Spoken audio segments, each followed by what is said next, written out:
Rabbi Yoshi, welcome to this podcast. I'm so happy to sit down with you and have this conversation. I've wanted to do this since we met.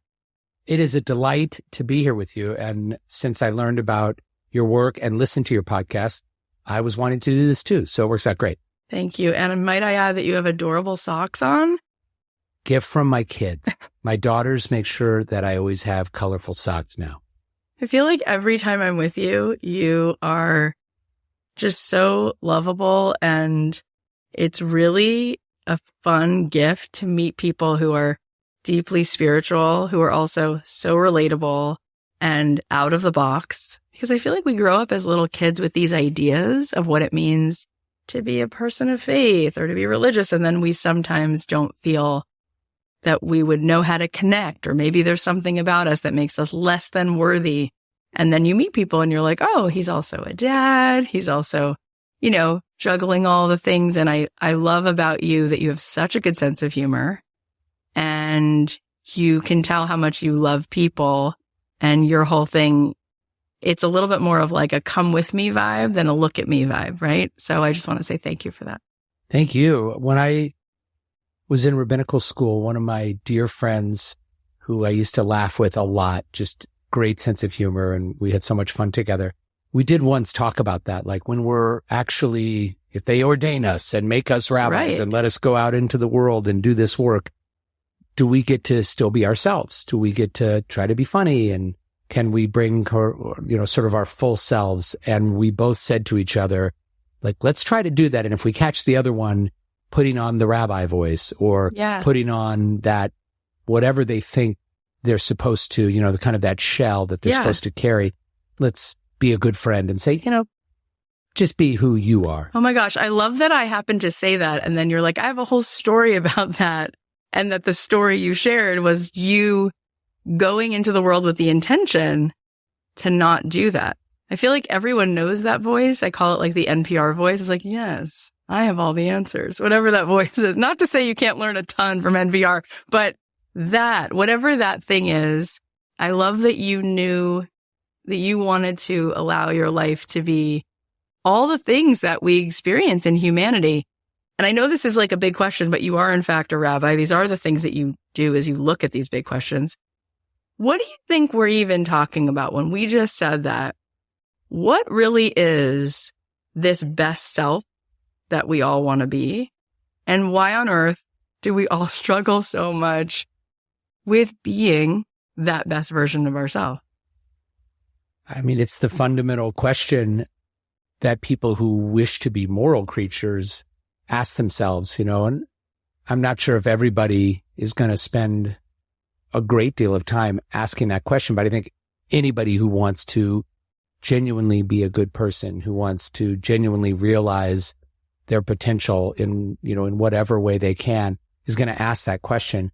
And even the question of sort of, is there an authentic self, or rather should there be some sort of ideal self that I strive for and I mold myself into that? And maybe it's something in between, maybe it's sort of a both and. Because what if at your core, you really did the work and you really figured out who you were and you discovered, I'm not such a nice person. Wouldn't the goal be to mold yourself into the kind of person you could be? Yeah. So I sort of see it as kind of like there's a little bit of both. Yeah, there's sort of an essentialness to me.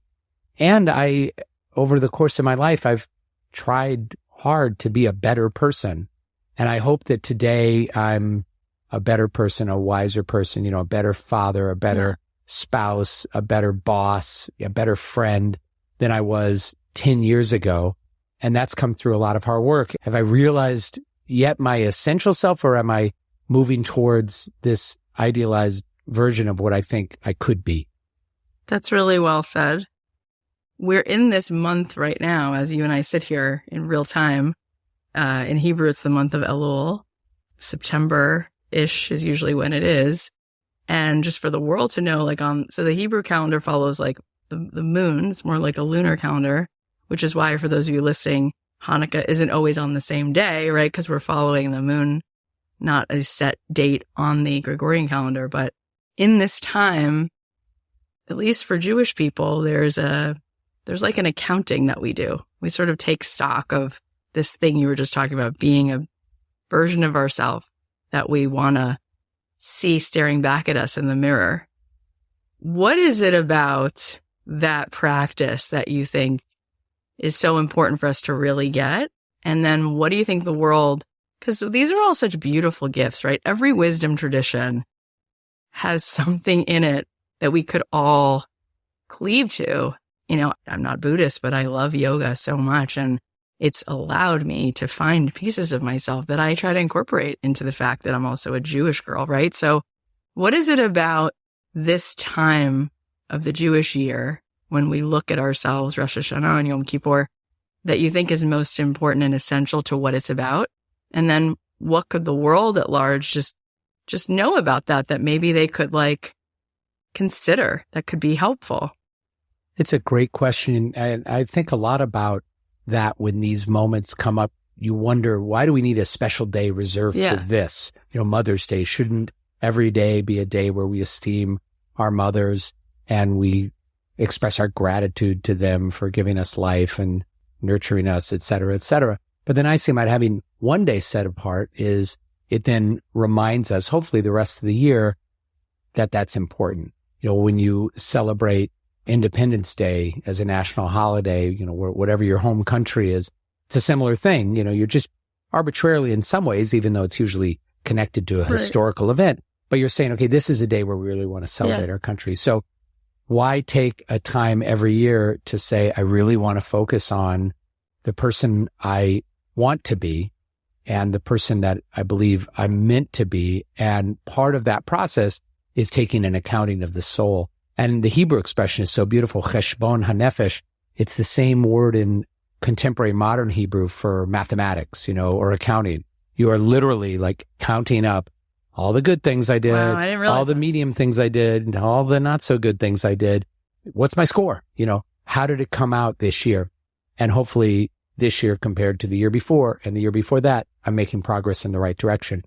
So that's part of this, is that we can do this every day of the year, and we should be regularly engaged in this process. But by taking a specific time each year to focus on it, ideally, it helps us to keep it in our consciousness throughout the year. So even though these days are, especially as a congregational rabbi, these are days that are, you know, you're busy with planning services and writing sermons and thinking about the family experience and the story you're going to tell the little kids about, you know, the prophet Jonah or whatever it is.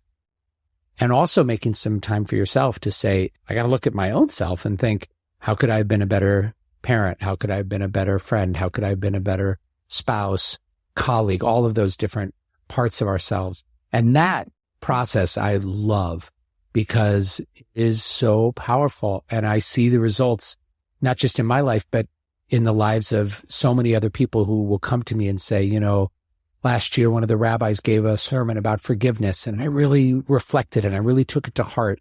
And I ended up making up with a friend that I hadn't spoken to in years. And thank you. You know, I unburdened myself in that way.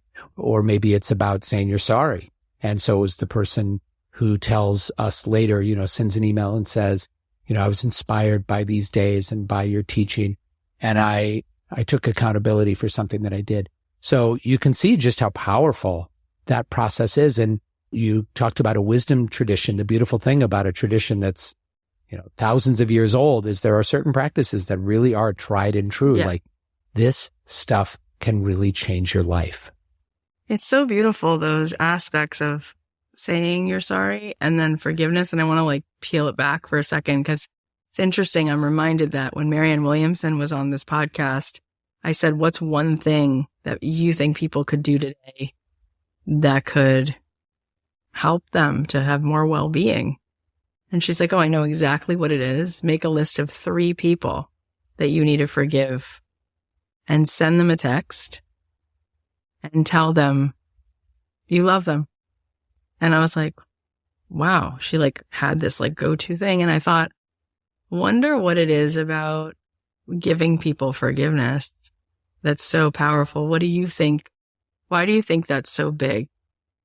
One of the things it allows for is just, I used the phrase a little bit ago, you know, unburdening yourself. It's like carrying around that hurt, carrying around the resentment, carrying around that sense of being wronged. It's heavy.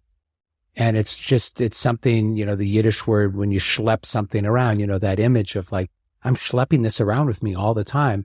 And forgiveness, when you grant someone forgiveness, even when it's not deserved, in Jewish tradition, you can give someone mechila or slicha, the Hebrew words that mean forgiveness, without their having made teshuvah, without their having really changed. That's the Hebrew word for repentance or changing. And we're not required to forgive someone if they haven't made the steps of repentance, but we're allowed to. So there might be a slight that something that they said that hurt you, or some way that you felt wronged by a person, and they never owned up to it. You never called them out on it. They might not even be aware that they did it, right? But you might just say, I want to unburden myself of schlepping this around, and I don't want to carry it anymore, so I want to let it go. And I know for me, when I have been granted forgiveness, from someone that I wronged, how freeing that felt. And so maybe that's a nice mindset that can help you to give it to another person. As you can imagine that time in your life when you said, I'm so sorry, Kathy, I let you down, whatever it was. And you said, you're forgiven. Yeah. And it's just a sense that like a weight's been taken off of your chest. So It really goes both ways. Totally. And something I've realized, I guess, over the last year or so is that so often we think we're living in this moment, but when we haven't forgiven someone, we unconsciously project that past experience onto the present. So a lot of times I think I'm having a conversation with my husband in the moment, but it could be that, my parents got divorced and I had a rough many years with my dad, and I'm like unconsciously sort of like making him pay for stuff that like has nothing to do with him, that I'm projecting onto him because it's still not clean. It's still not worked out within me. Right. And a lot of times when you see people reacting or being reactive to each other, it's because there's something going on from the past that they're making meaning out of what's happening now, because that's how they're schlepping it around. That's how they're carrying it. So I think that's so important that we don't live Groundhog Day all the time because we're still in the past, still holding on to all this stuff. And we like clear the browser history so we can like be here, because we miss out on so much. It's a great metaphor, and it's something we've all experienced. We have a terrible day at work and we come home, and then suddenly that's coming out back home with kids or a spouse, and you realize, oh my gosh, that's not fair. It had nothing to do with these people. It's something I'm carrying from before. And of course, it can go much further back than just the bad day that you had at work today. It can be a trauma, pain from childhood, and you realize you're carrying that or replaying those tapes. And forgiveness can help us to let those things go as well. It's another type of unburdening. Like, you don't have to carry that. I had an experience recently with someone who had experienced a loss, and there was a lot of pain with her father in their relationship. And she was asking me sort of, what do I do with all of the things that weren't said and all of the stuff I'm carrying? And I shared with her that insight that from our tradition that I just shared with you, that we are permitted to forgive someone even if they didn't earn the forgiveness, even if they didn't make teshuvah. Again, we're not required to, but we're permitted to. So you can, as an act of grace and love for yourself sometimes, but also sometimes for that other person, let it go. So I shared that, and she told me later she was so relieved to know that she could let it go. Yeah. She didn't have to, but she could. And we can always do that. I mean, that's, to a certain extent, that's in our locus of control. Yeah. I want to comment on something that you said earlier, and I want to tie it in. We did a podcast episode with Dr. Lisa Miller, who's phenomenal, who is a psychologist at Columbia University. She happens to be Jewish, but her work is on studying what happens in the brain when we believe in a higher power. It's amazing. And she's published in like 100 peer-reviewed studies about this actual evidence she has that the brain and body has a different whole makeup when we believe in God, which is fascinating. But I bring it up because when I interviewed her, and we'll put the link in the show notes for anyone who wants to go back and listen to that, and I'd love to connect the two of you. When I interviewed her, what I didn't know is that the origin story for her, I'm like, how did this all start? She goes, well, it was a Yom Kippur service. I'm like, stop. I'm like, really? What do you mean? She's like, I was working at a psychiatric hospital And one of the patients raised his hand and said, are we going to do Yom Kippur? Because I guess Yom Kippur was coming up. And she just quickly said, no, we don't do that. And he asked again the next day. And finally, she said to her supervisor, this guy has been struggling so much. He's one of the most, critical of the patients. She's like, he keeps asking for this thing. Should we do this? And the supervisor said, well, I'm not going to hire someone to create it or bring a rabbi in, but you could make something up. So she's like, I'm not even religious. I haven't gone to synagogue in 15, 20 years. She made something up and she did it. And she said, and this is where I think it will lead to a beautiful insight from you or whatever you have to say about this, but she said that they did this Yom Kippur service. And the first thing that was fascinating is he dressed up. Normally he would just be wearing his hospital gown. He dressed up. He asked someone for a suit and tie, which she already thought was interesting. And then he said to her at the end of the service, Dr. Lisa, is it true? And she said, what? And he said, did God forgive me today? And without thinking much about it, even though she wasn't sure herself, she said, yes, he did. And she said from that time on, this patient got considerably better to the point where she turned to her supervisor and said, do you think that it would be considered malpractice if we now know that this could be this helpful and we don't offer this as part of our treatment plan? And the doctor's like, that's crazy. No, it's not malpractice. It's, it's a fluke. And she's like, it's not a fluke. And so one by one, patients would come to her and say, I heard you're the one who will pray with us. Will you come pray with me? And then they would say the same thing. Would God forgive me? Would God forgive me? And here she was, like a secular Jewish woman. She wound up leaving that hospital to research this. And she found that there's so much happening in our brain and body on a biological level. And it's so incredible, Rabbi Yoshi. I was stunned. I was completely blown away. Why do you think, because she and I talked about it on a biological level, which is what she's now seen. Why do you think that is so powerful for a person to feel that God forgives you? What does that mean? Why would that change somebody's life so much? It's a great story and certainly won't come as a surprise to you and even your listeners who don't know me that a rabbi would say, I think prayer can have a positive impact in your life, because of course I do. And I've experienced it in my own life, the power of prayer, not for me in a way that I think will change events that are coming in the future. So for me, it's not, I'm going to pray that something will happen and then that thing's going to happen. For me, my own prayer is really focused often on gratitude. And so it's quite often about something that has happened. And what I find prayer does for me is it helps me to be a more grateful person. So by remembering to say a blessing before I eat or to say thank you for the gift of health, the ability to see some of the parts of the daily worship, the traditional blessings. You give thanks for some of those everyday miracles like, wow, I can walk. Wow, I can see. So there's gratitude that really gets inculcated in doing that. And a lot of my prayers are prayers of praise that is deeply and closely related to gratitude. So it's just a prayer of wonder and awe, like this is so beautiful and thank you for that. And then there are those moments that we ask for things like healing. We ask for things like wisdom.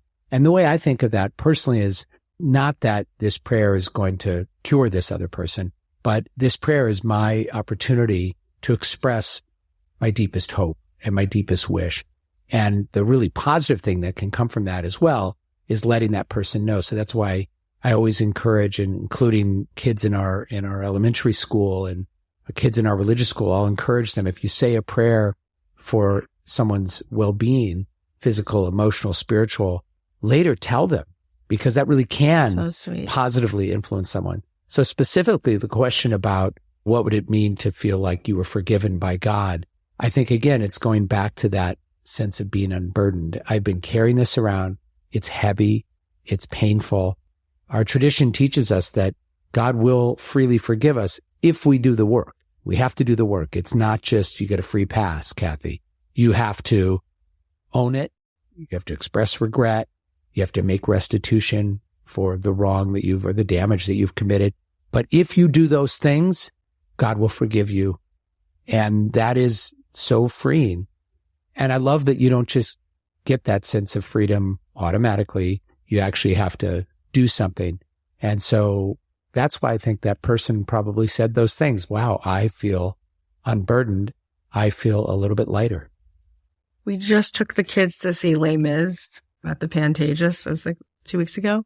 I got to see the original Broadway cast. Oh, that's crazy. When I was a freshman in college and when it was on Broadway. That's insane to see the original cast. And I remember like every time I've seen Les Mis, whether it's because I've seen a few productions of it, that scene where the priest gives him, you know, everybody who's seen Les Mis. So like Jean Valjean has been like in prison for 19 years. He gets out. And then this very kind, holy couple lets him stay the night in their house. And then, of course, he steals from them. And then he gets caught. So he's going to have to go right back. The police are going to put him right back in this prison. And they walk him back to the holy man's house to give him back the silver. And, of course, the holy man says, "Oh, I'm so glad you came back because you left the best behind." And it makes me cry every time. And he hands him these like silver candlesticks. They look like Shabbos candles. I don't think they were. And he goes, "With these candles, I just bought back your soul." And he goes, "Now go make good of your life."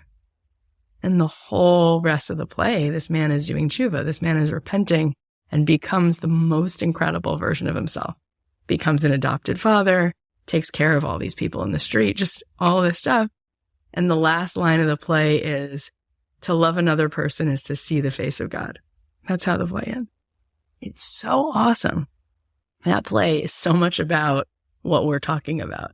And I think anyone who's seen the movie or the play or just heard me tell it, it's like you feel it viscerally that that man did that. Why? Because that grace, that kind of unconditional love does change you, right? Because there's a way in which I feel like in our own homes, for better or worse, a lot of times love didn't feel like that. It felt very transactional.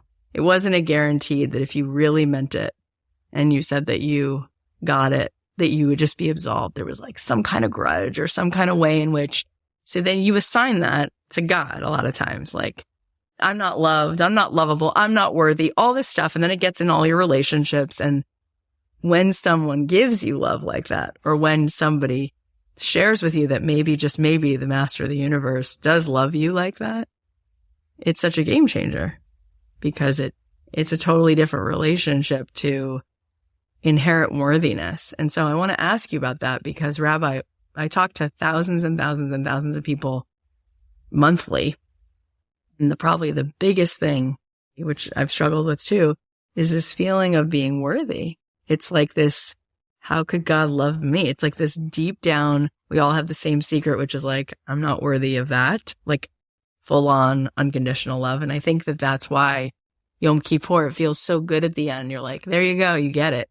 You get all the love in the world. Like, you're clean. Why do you think people struggle with that worthy feeling? And what would you say as a rabbi that might make somebody feel like they are inherently worthy? It's a great question, I think. And I love that musical as well. Like I said, I think it was college when I saw it and I listened to it so many times. I knew, a lot of those songs by heart, and it's so powerful and so beautiful and so redemptive. One thing before I try to answer the question about worthiness, you talked about the priest in the musical and how compassionate and forgiving. And then I was thinking of, the other main character, Javert, who's unrelenting anger. Yeah. And obviously, think about all the things he was carrying around and all the ways he would need to unburden himself. But it reminded me of this concept in our tradition that there are these forces in tension within God, God's aspect of compassion and God's aspect of justice. In Hebrew, it's midat harachamim and midat hadin. And the idea is, and I think this is sort of a rabbinic metaphor that they construct for us. The idea is that within God, there is God's desire to be forgiving and also God's desire to hold us accountable. And sometimes they're in tension, okay, Yoshi fell short of what God would want me to do and behave and be, but he tried, and there were some things from his own childhood he was carrying around. And, there were some other things. There was, these mitigating circumstances. And so let's be compassionate and give them the benefit of the doubt. And if all we live in is that javert kind of midat hadin, it's not the kind of world that we'd all want to live in. Like, yeah, I stole this crust of bread, but there's a story behind it. And so how about some forgiveness? And on the other hand, if all we live in is midat harachamim, how do we hold people accountable? I mean, think about it as a parent. If you're always forgiving and overly forgiving to your child, what does the child learn about accountability and about a certain standard of behavior? So those things are sort of in tension, and we want to try to figure out how to navigate that. And when I think about worthiness, to get at the specifics of the question, I don't want to let ourselves off the hook entirely and sort of say, okay, I am just inherently worthy and my behavior and my intentions and other kinds of things don't matter. I'm good. Like, I think that's a very dangerous mindset, because I think it can lead to behavior that can be really harmful to others. On the other hand, if we find ourselves to be completely unworthy all the time, that can lead to self-hatred, self-loathing, and a lot of pain. And so, I think we want to find, again, that balance in that tension. There's a great Hasidic story that says in one pocket, you've probably heard this one, in one pocket you should have a note that says, for my sake the world was created. And then in your other pocket, you have a note that says, I am but dust and ashes. And the wisdom is knowing which note to take out when. When you're flying high and everything's going your way and you just reached your 10 billionth download, whatever it is, that's when you pull out the note that says, I'm dust and ashes, And then when you've experienced a moment of failure or pain, or you've fallen flat on your face, whatever it was, take out that note that says, hey, Kathy, remember, for your sake, the world was created. So that's part of the framing, is that it's not just that we're all worthy all the time, because there are moments when we need to take accountability for the ways we've fallen short. But with that said, I think one of the beautiful prayers that leads me in that direction is actually part of the morning service in the Jewish tradition. There's a prayer that's called Elohai Neshama, where we say, God, the soul that you've implanted within me is Tahorah, it's pure. And everybody's allowed to say that, even someone who's fallen short, even someone who's sinned, even someone who's done really awful things. The idea is that, but the soul that's in me is pure. And that's what makes repentance possible, because the Hebrew word teshuvah means to return. And if you're returning to something that's inherently not good, then how did that make anything better? The only way teshuvah makes sense is to believe that you're returning to goodness, which means that you are inherently good. And the rabbis actually, in the Talmud, there's a debate about this. Is humanity evil from its core? Is man wicked? Or is humankind at its core good? And there's actually an unresolved debate in the Talmud. There are actually some rabbis who say, no, people are actually awful. And I've had this debate with friends who are like, no, I think people are wicked at their core. And I said, even if that's true, I don't think it's helpful to believe it. I'd much rather believe, and I actually do think it's true, but I'd much rather believe that at their core, most people are decent. Most people are good and want to be good and want to be decent. And so that belief that I am inherently loved, I am inherently good, there is purity within. Boy, even if I'm wrong about that, and at the end of time, it's revealed to me, Yoshi, what you said on that podcast, you were wrong. I'd rather be wrong in that direction, because it means I'm giving people the benefit of the doubt. She's actually really good-hearted, and she's really a good person, and hey, and so am I. And if I just keep working it, keep trying, keep working on gratitude, keep working on saying I'm sorry, keep working on repentance, I will get to that fundamental part of me that is all good. I love so many things you just said. There's so much wisdom in that. It reminds me of, and I'm going to botch it because you're the one who is the rabbi and has read so many of these texts on the inside. But okay, so the story I've been told, I think this is in the Talmud, is that when God was creating the world, the angels said, why would you create man? Because human beings are going to screw it up. And I'm obviously paraphrasing, but I think the story goes that God's response is just wait and see how amazing they really can be. And the way that I've learned it is that on one level, humans are on a higher level than angels because angels don't have the free will to do anything bad. They're only wired to do good. All they do is good. Whereas a person at all times could do bad. Like every person could use their free will to talk bad about somebody or to steal something or to be unkind in a million ways. But they could also choose to go beyond that instinct, which is insane on some level. Like that gives so much evidence to the fact that people are truly capable, I guess, of being not just good, but so holy because they even have that as a choice. And the fact that anybody stops for you and holds the door is almost unbelievable because they have an instinct in them to go either way. It's like 50-50 all the time, which is super interesting. So what I wanted to ask you about, because so many of my listeners are moms, and you happen to have a unique position where you're the rabbi of a really big synagogue in Los Angeles. So you're a rabbi of a big synagogue in one of the biggest cities in the world, and the synagogue's attached to a school. So uniquely, you have more time with kids than most rabbis because so much of your work, you're hanging out here on campus. And so even though you're doing the traditional things that a synagogue rabbi does, you pray with the kids. And I'm curious, in looking at kids, what is our best way to understand how to set them up for success? Do you think that kids are actually more spiritual than we give them credit for? Let's start with that, and then I'm going to ask you a follow-up question.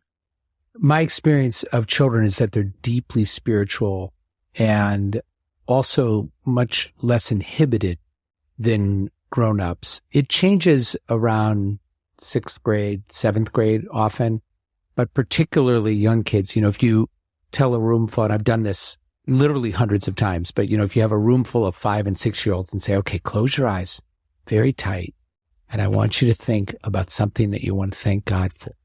And so sweet. It is the sweetest thing in the world. And generally, like, every kid will do it. Whereas with older kids, you know, if you say close your eyes, there's always a dozen kids kind of looking around who's got their eyes closed.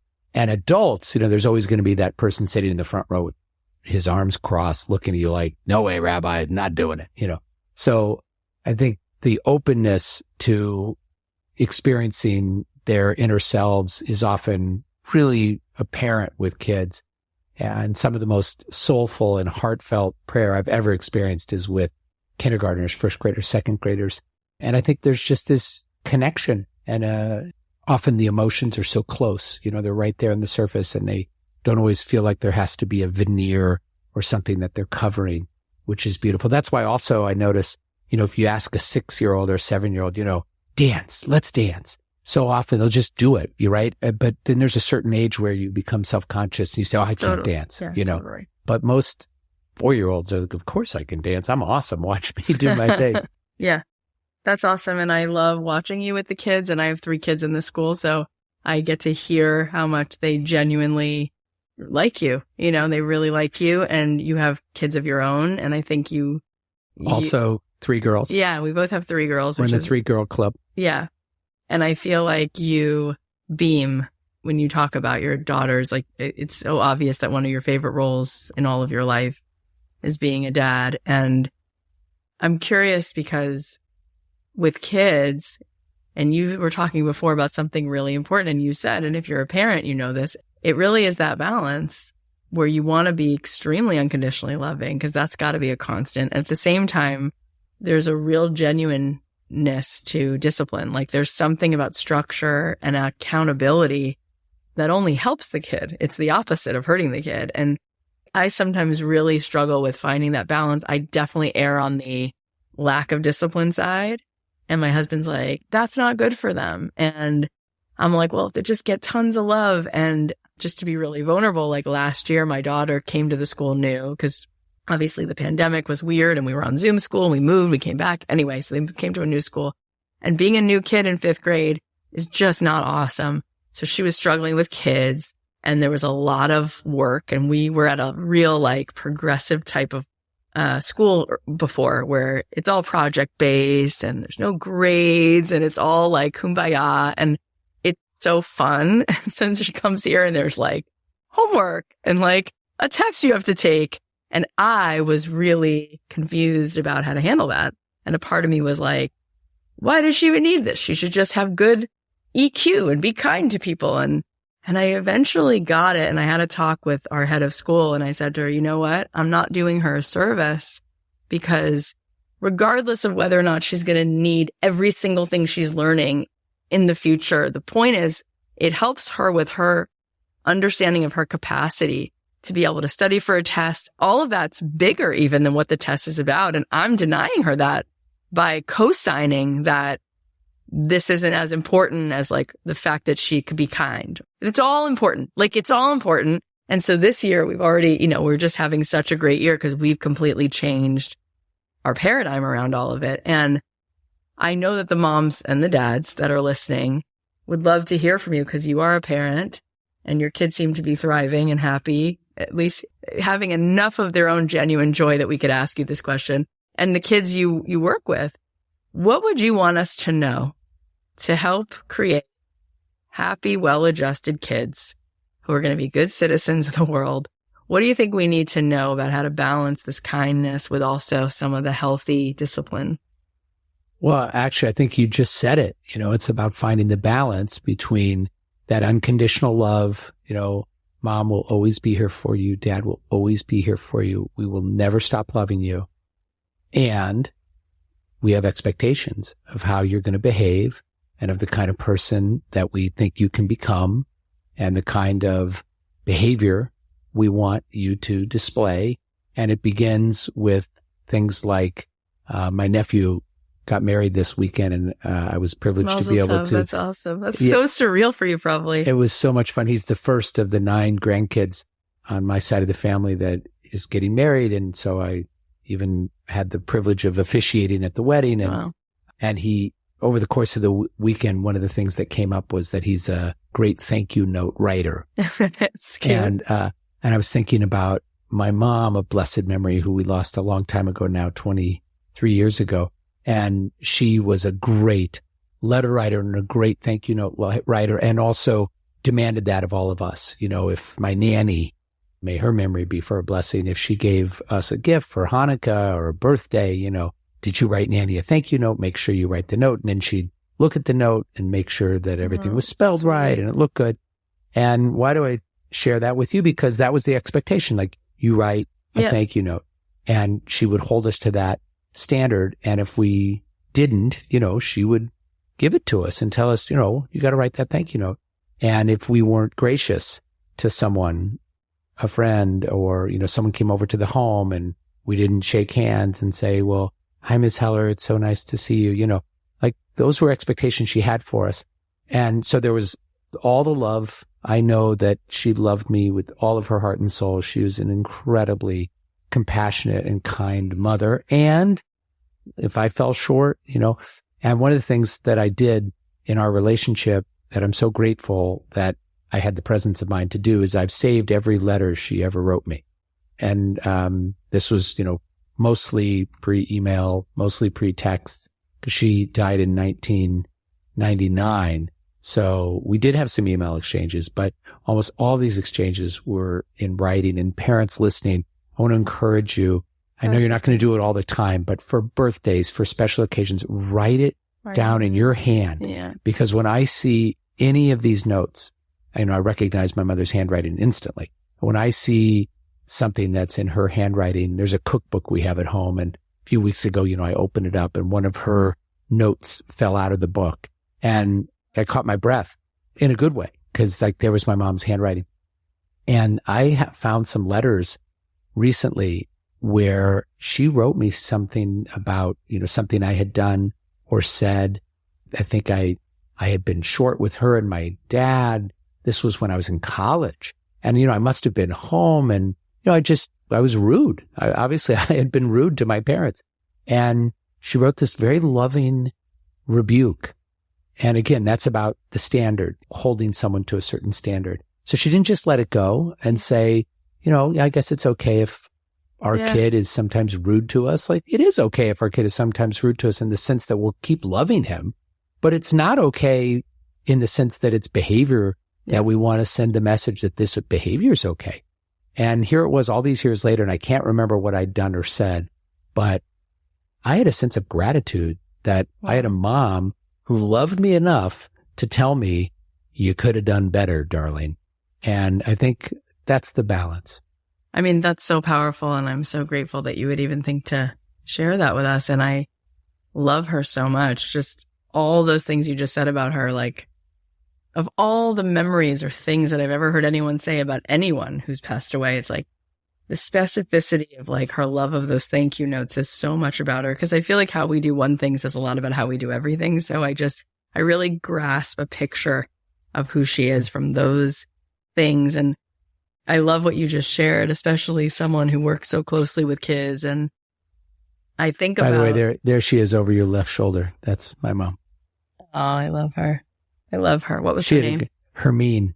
And she had a great sense of humor too, which by the way, I think in terms of parenting, not everybody is going to be funny, but to, try to find ways to make something, sometimes to bring a little lightness, so she could do that as well in her parenting. Like if I reacted to something, I have these memories of, my mom finding a way to make me laugh about it. And that could disarm me.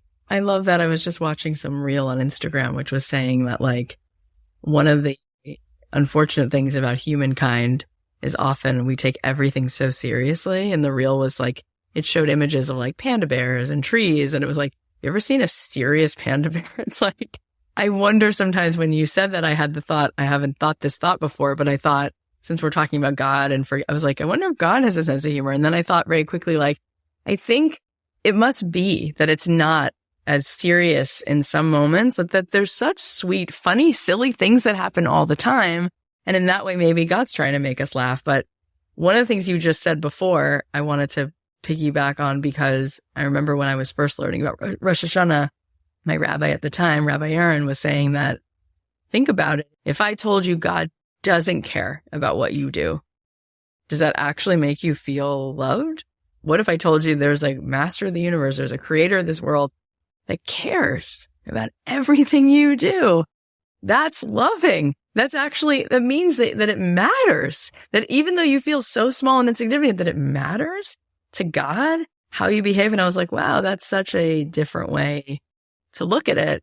My question for you is, when I was first learning about God, I was in college. I decided to take some religion classes at school. And of course, I started with like Southeastern Asian religion because that seemed so much more interesting than Judaism.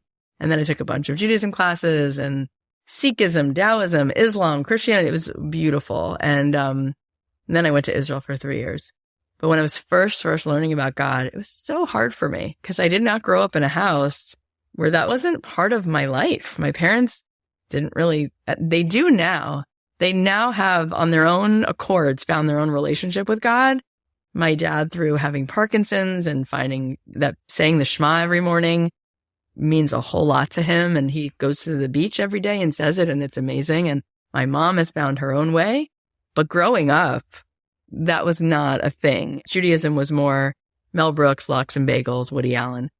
And so it was hard for me. And I wonder, because for people listening who have all kinds of ways they were taught or not taught about God, what is your best way to describe what God means to you that might be helpful for somebody who wants to come closer to that, but doesn't yet have a way of understanding it that makes them feel like it's right? It's such an important question, and it's so hard because, we're in the realm of metaphysics, that which is beyond what science can help us fully understand. And so we have to be a little imaginative and creative and also have enough humility to be able to say, and I don't know, Kathy, this is just my take. This is how I see it.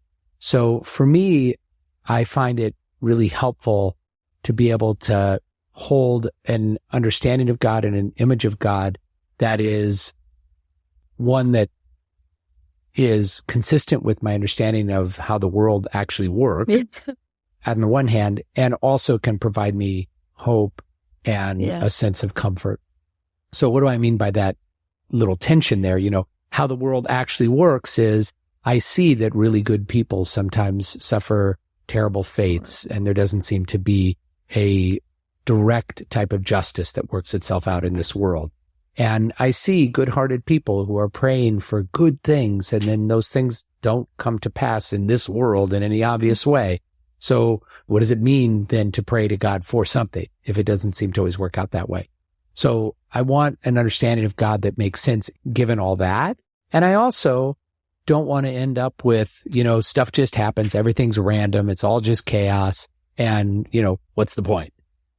So I'm trying to find that place. And so for me, really where it all starts is existence itself, the universe. And I understand that there are certain theories out there that, maybe we're just part of some kind of matrix out there and none of this is even real. Okay, possible. But I'm setting that aside for a moment and I'm just going to say, okay, what I do know is, I'm sitting in this room right now with Kathy. We're having this conversation and this is real. This is happening right now. And I have memories of other experiences that I've had, and those things are real too. And I know from looking into the heavens with my own eyes at night, but also, looking through images of the Hubble Space Telescope and these other things that we are part of this vast universe. And I was reading the other day, as actually I was preparing my Yom Kippur sermon about creation, that the estimate is that there are 200 billion trillion stars in the universe, which is a number, it's so big you can't get your mind around it. And then you think about planets and asteroids and other things out there. Yeah, it's too big to even get your mind around. But for me, that's where all the awe comes from. And that's where, for me, the core of my belief is the universe exists. And again, I know there are some physicists and others, science fiction writers, who imagine existence without anything that calls existence into being, that it just happened randomly. But I choose to believe that, nope, something started all of this. That something is God. And that alone is enough for me to be grateful every day, because I didn't earn this. I didn't create it. And here I am. So that's where all my gratitude really starts, is with that. And I think for some people, that's enough. They say, wow, that really helps me. I'm someone who's, I study the heavens. I study science. I want a belief system that is consistent with other things I've learned about the way the universe works. I like that. It raises the question of, well, what happens when you want to get at, okay, and what does that creative force of the universe want from me in terms of my behavior? Does that creative force of the universe care how I treat you? Yeah. And if I'm, when my mom was upset because I didn't write the thank you note or I was rude, in the grand scheme of things, does it really matter? And I would say, well, it's another one of those double answers, yes and no. In the grand scheme of the universe in its vastness, of course it doesn't matter. But in our relationship and how my mom felt about the way I spoke to her, how someone feels if you don't see them and notice them and you're not gracious to them, yeah, it matters a lot right there. And is it possible that a creative force that's so grand that God could create, 200 billion trillion stars? Is it possible that such a power could actually also care about everyday human interactions? I would say yes, it is possible, because once you get to that scale, what's not possible? So I know that was a lot, but for me, it all starts with that belief in creation itself. And then the imaginative work, that's all real. The world does exist. I don't know for a fact that something created the world, but the world definitely exists. And now the imaginative act is that a force that big could also care about things like how I treat others, how I treat the planet, how I behave in my everyday life. Yeah. And for me, that's the beginning of my theology. Yeah. When I interviewed Deepak Chopra, I said, what's the meaning of life? And he said the Ein Sof. I think he said that because he knows I'm Jewish, and the Ein Sof is the endless light, the endless one. And what I love about having studied a little bit about a lot of religions is all those rivers lead back to that oneness. And that is indeed what it's all about, is that there's this one infinite field, this one, and Einstein said that there's not three dimensions. We see the world in 3D, I'm holding a cup of water. I see it it's separate. It's this thing. It's over here and I'm over here. But Einstein said the world is actually in 10 dimensions. We just don't perceive it with our naked eye. Whatever that oneness is, that's bigger than us, and that energy is creating all things. And we're not supposed to. And my rabbi used to say, why would you want to believe in a God that you as a person can totally understand and you know all the answers that doesn't even make any sense. I'm also curious because... By the way, go ahead. Sorry to interrupt, but No. I love that answer. Why would you want to believe in a God that you could fully understand? Yeah. But just the other thing I often invite people to think about is, Kathy, think about how little you understand about yourself. Oh my gosh. Like yourself. And now think about, your spouse. Like you've been together a long time. Do you have him completely dialed in and figured out? Okay, now think of your 3 kids. And obviously we could keep playing this game. You're right. So it's like you realize, oh my goodness, I barely understand anything. Yeah. And now I'm trying to make sense of something that is the universe. Huge.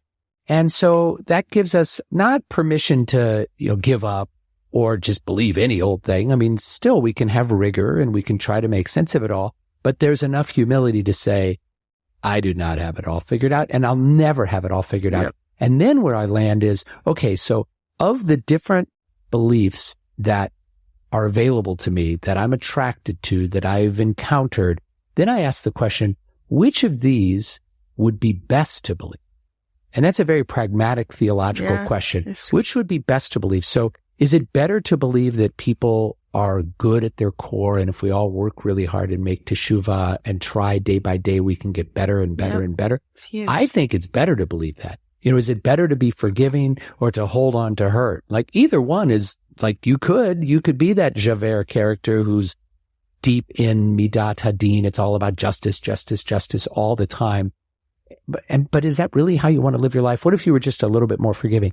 So I find that theologically really helpful. And given that it's possible to believe in a universe without a creator, a universe without a moral arc that we're trying to move towards, possible, but wouldn't it be better to believe that God actually wants you to experience meaning? God wants you to experience a sense of freedom.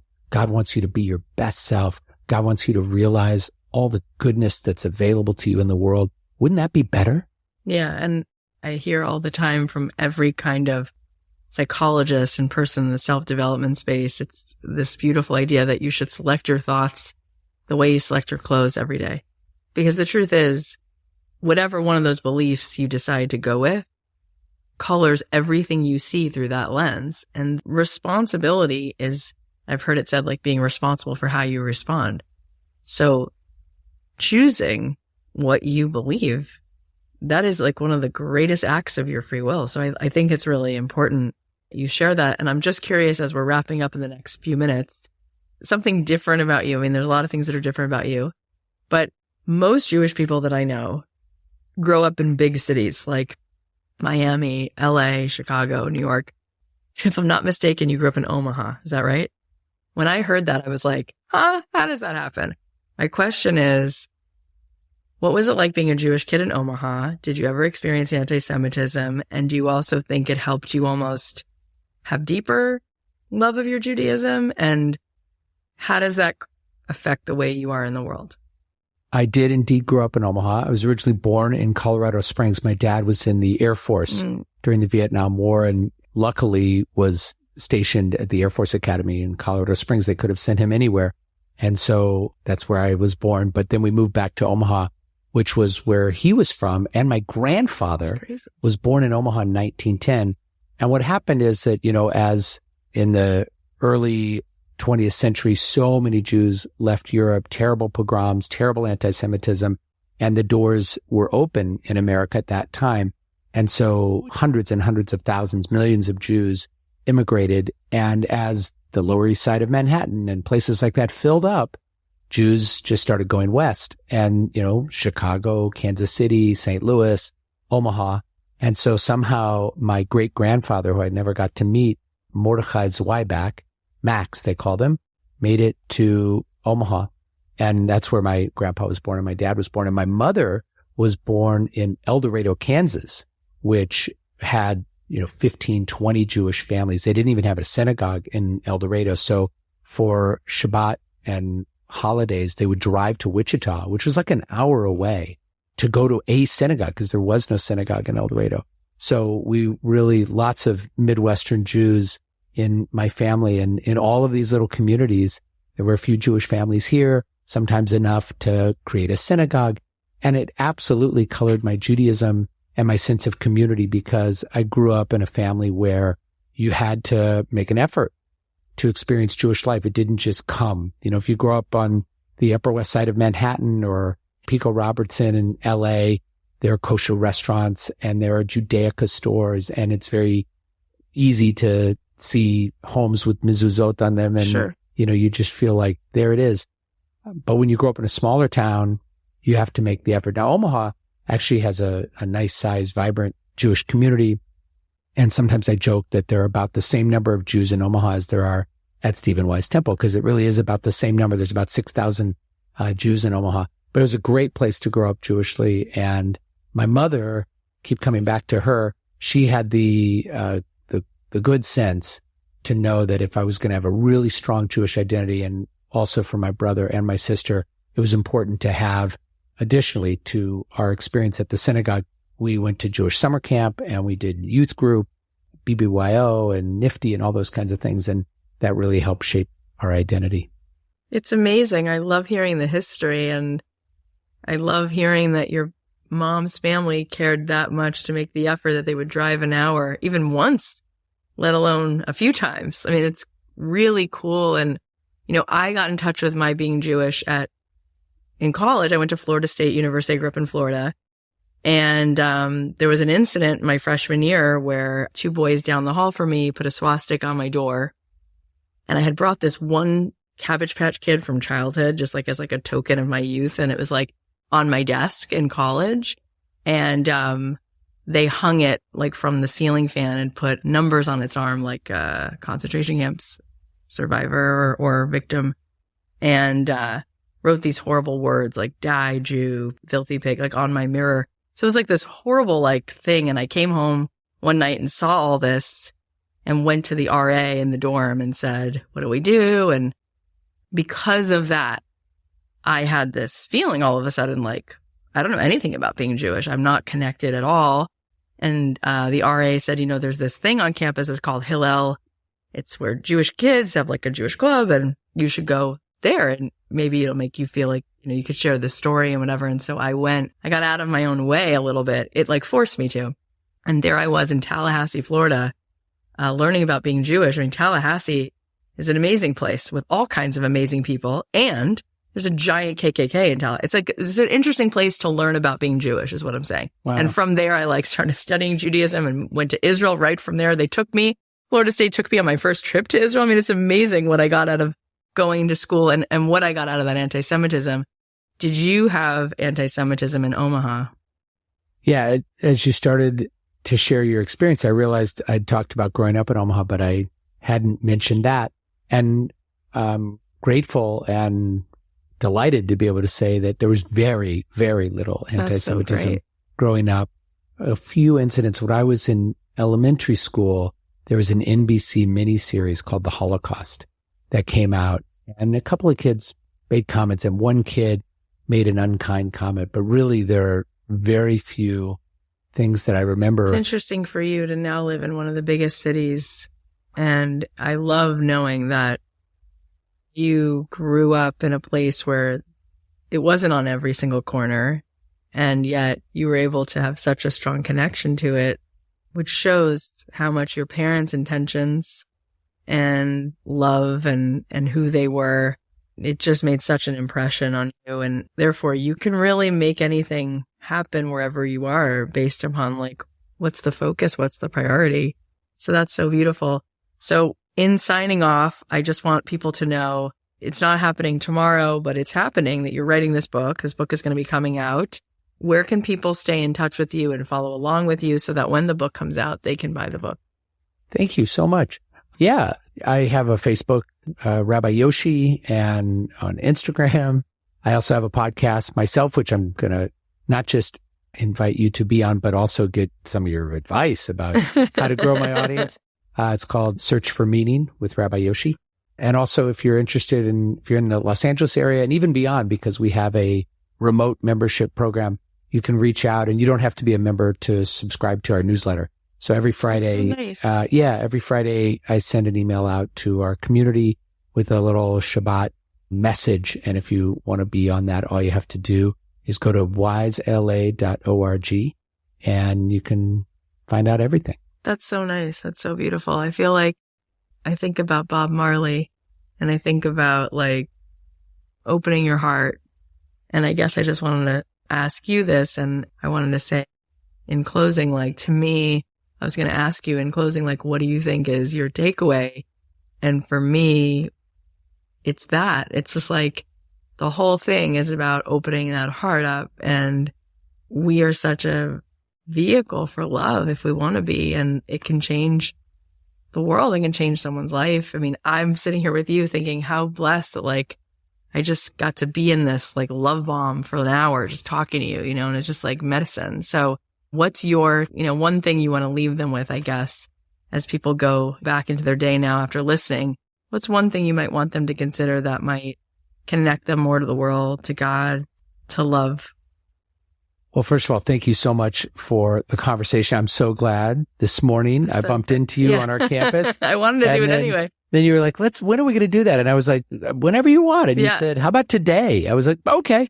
So thank you. It was a really great conversation. One thing that I always experience when I have these kinds of conversations is just how grateful I feel to be able to sit with someone and have an uninterrupted conversation about important issues, learn about one another. It's just really a gift.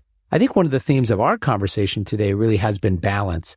You know, we talked about sort of that balance between our desire to hold on to hurt and to let go of hurt, you know, to shower love on people, and also to have a sense of, well, there are standards and certain things I'm going to hold you to. So I think trying to find that balance, you know, when I think of my own theology, you know, the balance is between immanence and transcendence. You know, God is so big, it's beyond this universe. How could you ever get your arms around, your mind around such a God? And at the same time, God is right here inside of you, and you're part of this incredible force that makes the universe possible. So I think it's about balance. And as a parent, you know, I think so much of it is that too. How do you balance that? You talked about, you know, sometimes with your spouse trying to balance that. Hey, it's cool. Just let them just be themselves. And hey, we really want to push them too. So, and in this world of ours, I guess I'll close with this, you know, where things are coming at us faster than ever before. And it feels like things are changing faster than ever before. How do we find that sense of calm too? And I think that's about balance too. So we embrace that world and we find all the ways we can to navigate that world. And at the same time, we also find those moments where we can detach a little bit, whether it's through meditation, prayer, yoga, a nice walk. You know, sometimes we just need to veg out on the couch, and I'm watching the US Open tournament. You know, sometimes that's good too. So there's the balance that we can find there as well. Yeah, I love that. And I just want to say, to add, because you brought her up so many times, that one of the things, and again, forgive me, because you know, like I'm like paraphrasing things that I kind of know. It's kind of dangerous when you know like a little bit about things. But one of the things that I know a touch about is that when somebody passes away and somebody goes into the next world, their kids, like every good thing that you do elevates your mom's soul. And she was so present in this conversation in every way. Who you are, who you strive to be, the way you make the world better, the kind of father you are, the kind of teacher, the kind of rabbi. And it's like awesome to think that like as we sit here, she is felling, you know, that like her soul gets a boost, you know, her soul gets more Wi-Fi because she's not in this 3D world, but you are, and you are a legacy. So when you write those thank you letters and you are kind enough to have humility to like sit with people like me and make me feel like I'm smart, you know, like all those things that you do are an extension of her goodness. So I dedicate this to her, and I'm so honored that for whatever the reason you brought her up so many times, because we got to like feel her energy in this room. Thank you, Kathy.